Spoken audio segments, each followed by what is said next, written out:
e está clamando aos seus ouvidos, dizendo para que aquele povo viesse a arrepender-se das suas más ações.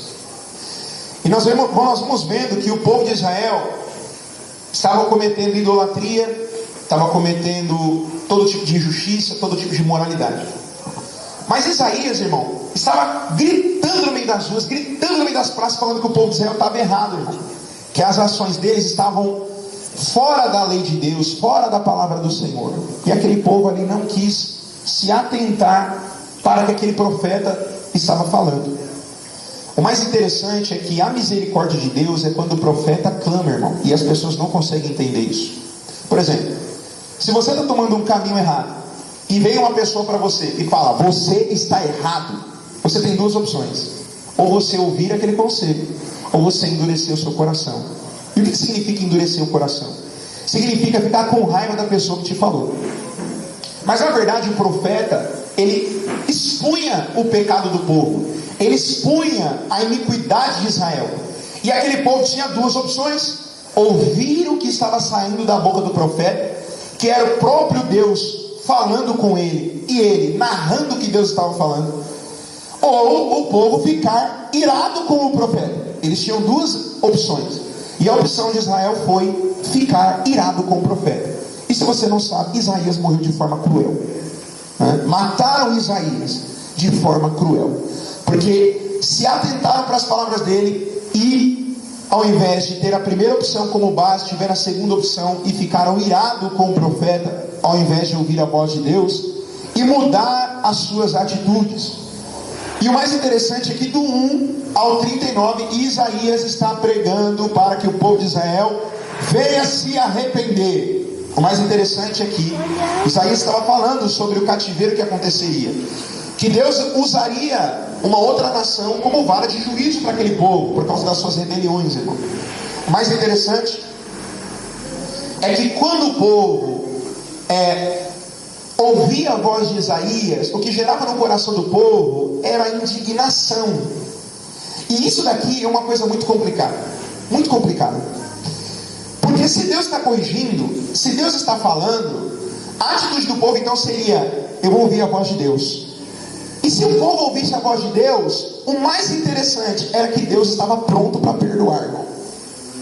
Deus vai dizer no capítulo 40, a partir do versículo 1, e vai dizer assim: console o meu povo, console o meu povo, porque eu tenho perdão, eu estou pronto para perdoá-los. Deus estava falando mais ou menos assim: olha, se vocês atentarem que as suas ações são más, e vocês obtiverem o conhecimento disso, e renunciarem, deixando isso a posse para trás de vocês, e me seguirem, eu perdoarei vocês. Eu não usarei os sírios como vara de punir. Eu não usarei uma outra nação, os caldeus, a Babilônia, como vara de punição, para vocês se consertar. O Senhor está falando assim: eu vou perdoá-los, eu vou trazê-los de volta. Aí nessa apresentação, o Senhor vai começar a falar da sua realeza, da sua grandeza, de que Ele é Deus Criador, de que Ele é Deus soberano. E foi a partir desses textos que nós começamos a ler. E o mais interessante é que Deus vai começar a comparar a sua grandeza, vai falar assim: olha, todas as nações diante de mim são como uma gota em um balde. Eu consigo pegar a terra como se fosse uma medida. Uma medida é mais ou menos assim: a pessoa pegava e colocava a mão dentro de um saco de farinha, e o que cabia na mão dela era uma medida. Deus está falando assim: a nação, o mundo inteiro, ele cabe na palma da minha mão. Quem você me comparará, Israel? Aí o Senhor fala: vocês me compararão como um homem pobre, que pega uma árvore, isso aqui é muito sério, que vai lá, corta uma árvore, aí ele chama alguém, essa pessoa esculpe numa árvore um Deus, uma pessoa, um objeto para ser adorado. Pega a árvore, esculpe uma imagem que não tem olhos, que não tem ouvido, e ele se prostra diante dele. É isso que vocês me comparam. Vocês me comparam, eu, o Senhor, o Deus Todo-Poderoso, o Criador, que dá limite para a água, que dá limite para o céu. O céu só se, com uma cortina são diante de mim. Eu coloco o céu, coloco o limite. Vocês me comparam como nada. Vocês me comparam como algo que foi criado por mãos humanas. A sua comparação, ou o conhecimento do povo de Israel com Deus, era semelhante a um pedaço de pau que não podia ouvir e nem ver. E o Senhor fala: mas vocês não sabem que eu sou o Senhor. Isso aqui é muito sério, irmão.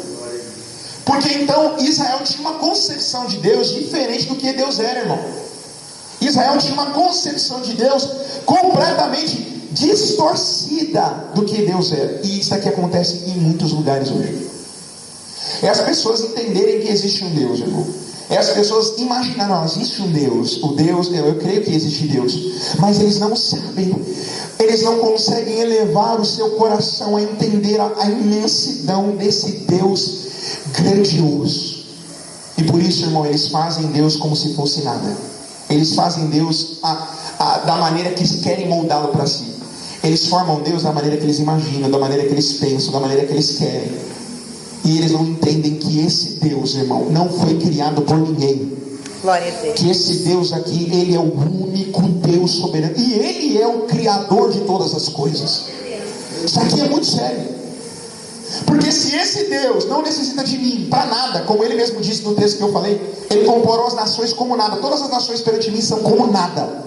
E os reis e os juízes da terra, como nada e como vaidade. Vaidade é vazio no hebraico. Ele está falando: tudo é nada, é vaidade. Para mim, se colocar tudo não é nada. Se esse Deus, irmão, que tem sentimento, pensa, fala e acontece, faz do jeito que quer. Se esse Deus, que é o Deus Senhor, o soberano, e como diz a Santa Escritura, e ele diz assim, ó: agindo eu, quem pode impedir? Esse Deus que ninguém pode falar não para ele, irmão. Se esse Deus, irmão, é Deus e é Senhor, como é, aí que há um problema. Porque não o obedecem. Israel estava passando por uma crise aqui. E qual que era a crise? Eles não entendiam que Deus era real. O Deus deles se tornou vaidade. O Deus deles se tornou um objeto moldado, a ponto de Israel começar a adorar outros deuses, outros utensílios, outras coisas, e se esqueceram do eterno e soberano Senhor. O mais interessante é que tem um texto nas Escrituras, irmão, que vai falar por que aconteceu talvez isso. Por que será que o povo de Israel, que era um povo que conhecia Deus, a história do povo de Israel é uma história desse Deus estar se revelando. Eu quero que você tente entender o seu vô chegar em você e vamos lá, vamos pegar, filho, vamos ali na casa do seu vô.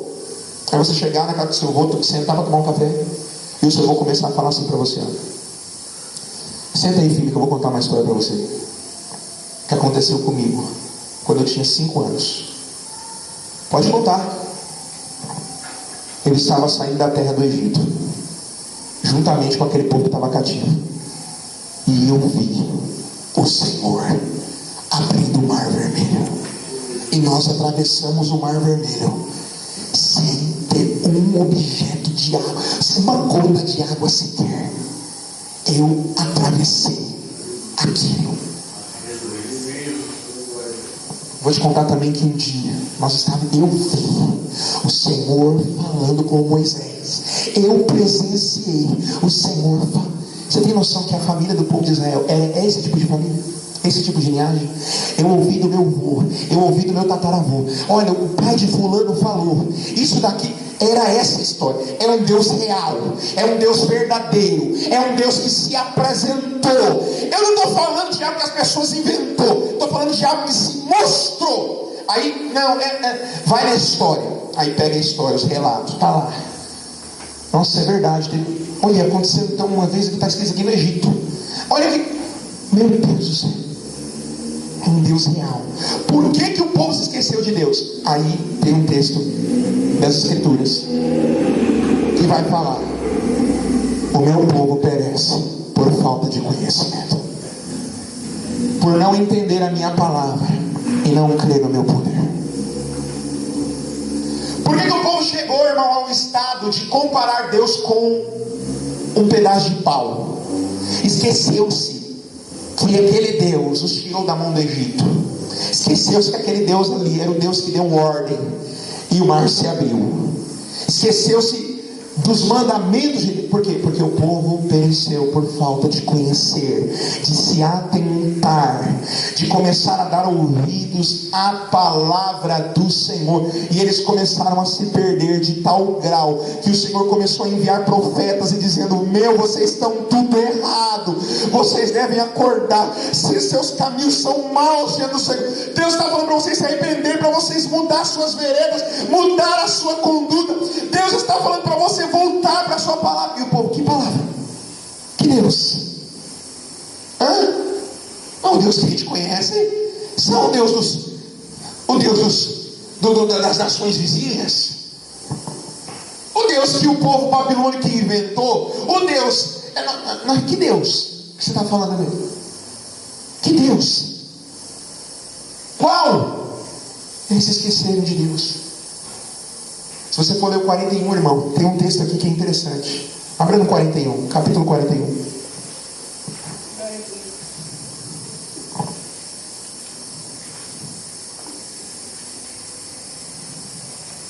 O Senhor ainda continua provando a sua grandeza. Quando nós abrimos um aqui,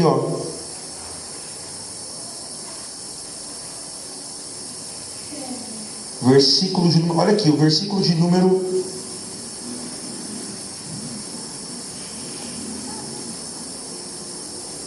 23, irmão. Vamos ler. Mostrai as coisas que vocês viram, a fim de que possamos saber o que são deuses com D minúsculo. Sim, façamos bem ou façamos mal, para que nós possamos estar atônitos e observemos este feito juntamente. Eis que vós não sois nada, e o vosso trabalho nulo. Uma abominação é aquele que vos escolhe. Eu tenho sustentado um proveniente do norte, e ele vai vir. Desde o nascer do sol ele invocará o meu nome, e ele esmagará príncipes como alguém sobre o pilão, e como o oleiro pisa o barro. Quem tem declarado desde o início, para que possamos saber? E antigamente, para que nós possamos dizer: ele é justo. Sim, não há ninguém que mostre. Sim, não há ninguém que declare. Sim, não há ninguém que ouça as vossas palavras. O primeiro dirá para Sião: observai essas coisas, e eu darei para Jerusalém um que traz boas notícias. Porque eu observei, e não havia nenhum homem exatamente entre eles. Não havia nenhum conselheiro que, quando perguntei por eles, pudesse responder uma palavra. Uau! Eis que eles são como vaidade, e as suas obras são nada, e as suas imagens fundidas são vento em confusão. Olha só, irmão. O Senhor está falando basicamente mais ou menos assim, Então, coloca os seus deuses diante de mim. Vamos ver se eles podem testificar algo. Vamos ver se eles podem fazer algo bom ou mal. Conta o que eles fizeram. São tudo vaidade, não são nada. Cadê os seus conselheiros, Israel? Cadê aqueles que promovem conselho entre vocês? Cadê aqueles que explanam a palavra? Cadê? Procurei, não vi nenhum. Olha o estado de um povo que se chamava pelo nome do Senhor. O povo estava perdido, irmão. O povo estava sem conhecimento das Escrituras. Mas quando um profeta lhe sobreveio, eles o mataram. Isso aqui é um problema grande. Israel caiu num laço gigantesco, irmão. Pouco tempo depois, é profetizado para Ezequias que a Babilônia iria entrar e iria tomar tudo dele. E o que acontece depois? Acontece o que Isaías falou. Exatamente o que ele falou. No tempo de Jeremias, Nabucodonosor, rei da Babilônia, entra e tira tudo de Israel. Todos os objetos do templo ele leva para a Babilônia, como se não fosse nada, como se Deus não existisse, como se Deus não cuidasse do seu povo, como aquele Deus que tirou com forte mão não tivesse nem aí. Você Você tem noção que aquele povo podia falar assim: por que Deus não me protegeu, meu amigo? A gente ouve falar que Deus protege. Se Deus aqui não foi aquele Deus lá que tirou a gente da terra do Egito, o que aconteceu? Que ele mandou destruir o templo dele aqui, levou tudo para a Babilônia. Que negócio que é esse? Por que isso está acontecendo?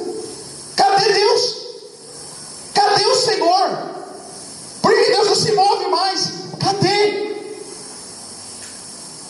Aí é o que eu quero falar uma coisa para vocês. As nossas ações, irmão, os pecados,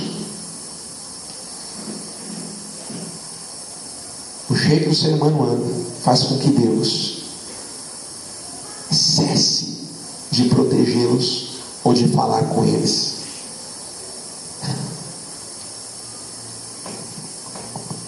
E o mais interessante é que quando Deus fez isso com Israel, Ele já tinha dito muito antes para o povo mudar de vida, irmão. E o povo não quis. Você sabia que vai ter uma época no livro de Apocalipse que o povo vai olhar e vai começar a falar blasfêmias contra Deus? Quando começar a ira de Deus ser derramada na terra, o povo vai olhar para o céu e vai falar: cadê Deus? E vai começar a falar blasfêmias contra o Senhor. E a Bíblia vai falar assim: e eles não se arrependeram das suas obras, e eles não se arrependeram dos seus pecados. Só que Deus já está avisando há 2000 anos que vai acontecer, e o povo não quer mudar de vida. Se você está na igreja hoje, ouça a palavra do Senhor. Deus não quer que você ande do seu próprio jeito. Deus não quer que você ande do jeito que você quer, faça do jeito que você quer, pense do jeito que você quer. O Senhor quer obediência. O Senhor quer que nós voltemos para a sua palavra, entendamos ela e falamos assim: Senhor, a partir de hoje eu mudo a minha vida. O Senhor quer pessoas que obedeçam. É isso que aconteceu com o povo de Israel. Deus queria que aquele povo se arrependesse e obedecesse a sua palavra, e não aconteceu. O que Deus quer para nós então, que somos crentes em Deus também e no Senhor? Que nós obedeçamos a sua palavra, que nós andemos de acordo com os seus mandamentos, que nós andemos em conformidade com os seus juízos, com os seus caminhos. O que Deus quer de nós, irmão, é obediência.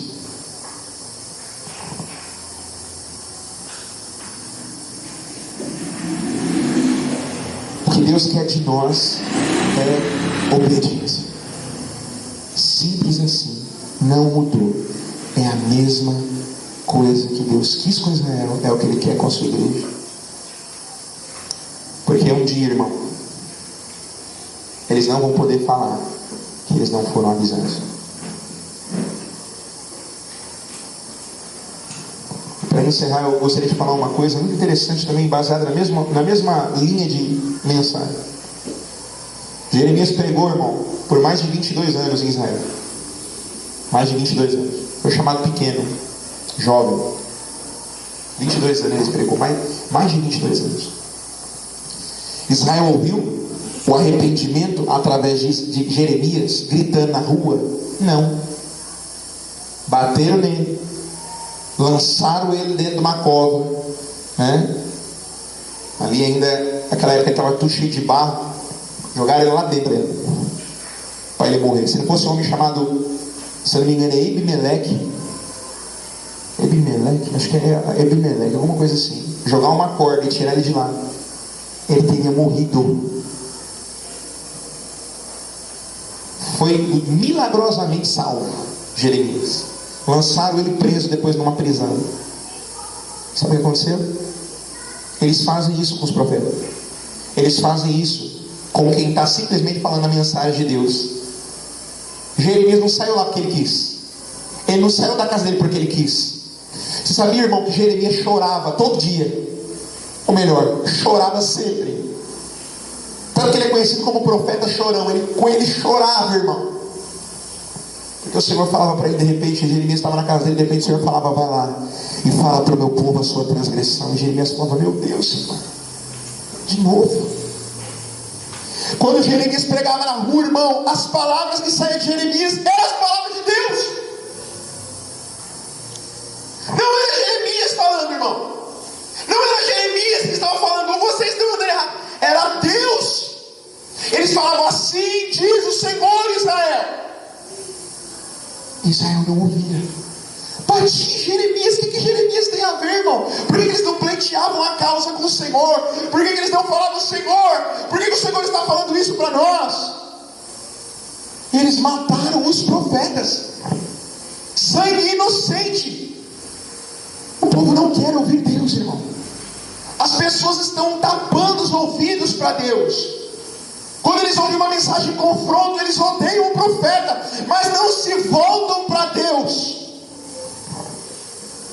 Mas tem uma coisa que aconteceu com Jeremias, irmão, que vai acontecer com muito crente dessa geração também. Quando Nabucodonosor entrou em Jerusalém e começou a matar todo mundo, um monte de gente, e começou a levar cativo o povo, Jeremias foi poupado. Por que o Senhor poupou Jeremias? Nabucodonosor nem chegou a olhar para ele, porque Jeremias foi fiel. Jeremias não cessou de pregar a palavra. Jeremias não se cansou, ainda que foi difícil, irmão, ainda que ele chorava. A palavra de Deus vai dizer assim no livro de Jeremias, que ele olhou em uma situação e ele começou, irmão, a se condoer. E a palavra do Senhor vai dizer que Jeremias falou assim: Senhor, eu não quero mais. De repente ele estava em oração, irmão, e o osso dele começou a sentir fogo da presença do Senhor. E ele falou assim: eu irei pregar, eu irei falar a palavra. Sentiu uma unção, poder, que ele falou: eu vou falar. Ele não deixou de falar o que Deus mandou ele falar. E ele foi poupado. Sabe quem eu acredito nesses últimos dias? Sabe quem o Senhor vai chamar? Quem não cessou de falar da sua palavra, quem não cessou de obedecer a Deus,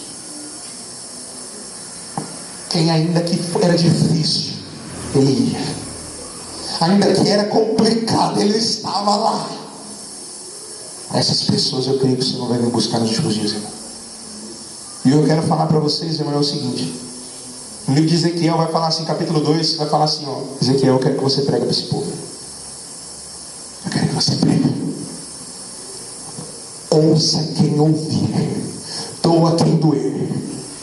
Prega a minha palavra. Eu quero que você fale. Se o rosto deles é como o rosto de uma pedra dura, eu farei o seu rosto, Ezequiel, como de um diamante, mais duro do que o rosto deles. E você falará da minha palavra. Você pregará e falará a Israel as suas iniquidades. Quando Ezequiel estava falando, não era Ezequiel falando, era Deus falando, mas o povo não quis ouvir. Quando Ezequiel falava: arrependa-se, vocês estão errados, as suas obras estão tortas, Deus odeia idolatria, Deus odeia mentira, vocês estão mentindo, vocês estão adorando outros deuses, vocês estão tudo errado. Não era Ezequiel falando, era Deus falando, e Israel não ouviu. O povo não ouviu, irmão, não ouviu. Mas sabe de uma coisa?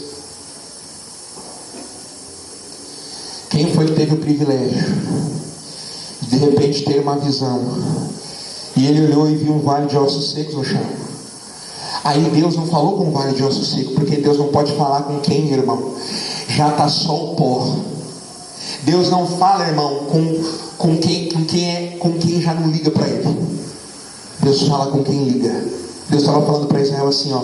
Deus estava falando para Ezequiel assim: Ezequiel, esse aqui é o estado do meu povo, mas eu estou falando com você como profeta. E então é com você mesmo. Dize a esses ossos, ossos e ossos, vale de ossos secos, ouve a palavra do Senhor. Põe-se de pé. Quem foi que falou a palavra? Ezequiel. O privilégio do profeta, irmão, é pregar vida aonde não tem. É falar para os ossos se juntar aonde só tem ossos bagunçados, irmão. É falar para o povo a sua transgressão, para que eles se unam com um povo reto diante da presença de Deus. O trabalho de um profeta, irmão, espiritualmente, que Deus estava mostrando para Ezequiel, duas visões: o povo de Israel e Ezequiel, era: eu estou usando você para colocar esse povo no trilho, eu estou usando você para que esse povo fique de um jeito reto, como soldados, como um povo que vai lutar as minhas lutas. eu estou lhe usando. Talvez o maior privilégio do profeta, irmão, é quando o povo se arrepende. É quando o povo está alinhado com a palavra do Senhor. Quando uma nação ouviu a palavra de Deus. Quando uma nação voltou para Deus. Quando um povo começou a se arrepender dos seus pecados e falou: não vamos mudar. Eu acredito que o maior privilégio do profeta é ver um povo que estava afastado do Senhor voltar-se para Deus e se tornaram guerreiros do Senhor, se tornarem povos que irão pregar o Evangelho. É isso o que ele faz. Duas visões, dois consolos, duas situações entre o profeta e a nação. Mas eu vou falar uma coisa para você, irmão. Pregar aos ouvidos do povo que não quer ouvir porque é rebelde é um trabalho duro, mas é um trabalho gratificante. Por quê? Porque é o próprio Deus que fala com esse povo. É o próprio Deus que fala conosco. As pessoas falam assim, ó: eu quero ouvir a voz de Deus. Eu quero que Deus fale comigo. Se eu fosse você, eu não queria que Deus falasse com você. E eu não pediria para Deus falar mesmo. Porque se Deus começar a falar com você, Ele não vai falar o que você quer ouvir. Ele vai falar o que Ele quer falar. E se Ele começar a mandar você fazer coisas que você nunca imaginou que deve fazer? Ir na casa de alguém e falar: olha, Deus mandou você abandonar o adultério.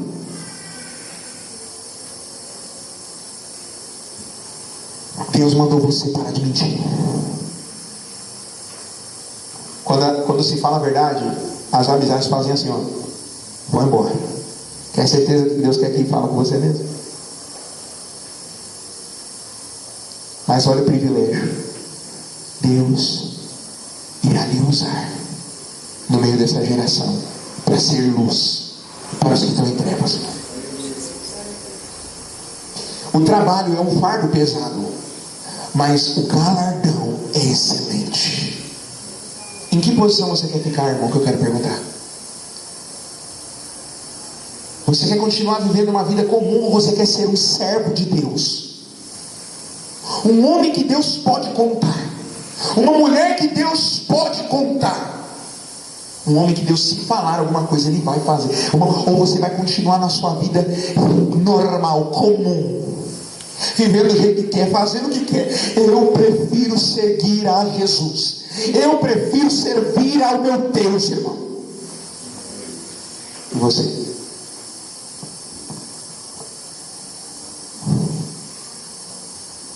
Se eu não me engano é Ezequiel, irmão. Chegou o momento que a esposa dele morreu para ser exemplo para Israel. Jeremias não casou, queria casar, não casou, por causa do ministério. Por causa do ministério, por causa do trabalho que Deus deu. Isaías andou nu durante muito tempo para mostrar. Imagina a vergonha de Isaías. Era porque Deus falou para ele fazer isso. Seguir a Deus é um trabalho árduo, um caminho estreito, mas esse caminho conduz à eternidade. Quem segue Deus não anda no natural, anda no sobrenatural. Vivencia milagres, experimenta coisas poderosas. Pode contar que o homem não vai nem acreditar de tamanha coisa que essa pessoa vive. Mas a minha pergunta é: que evangelho você quer viver? O evangelho de obediência à palavra de Deus ou o seu próprio evangelho? Você quer viver a santa palavra de Deus? Você tem que se alinhar com ela. Porque se você não quiser viver, você vai viver o evangelho que o mundo ensina, o evangelho que outros ensinam, mas que Deus nunca falou. Então não experimente ouvir a voz de Deus vivendo o evangelho que você quer. Obedeça a palavra, irmão.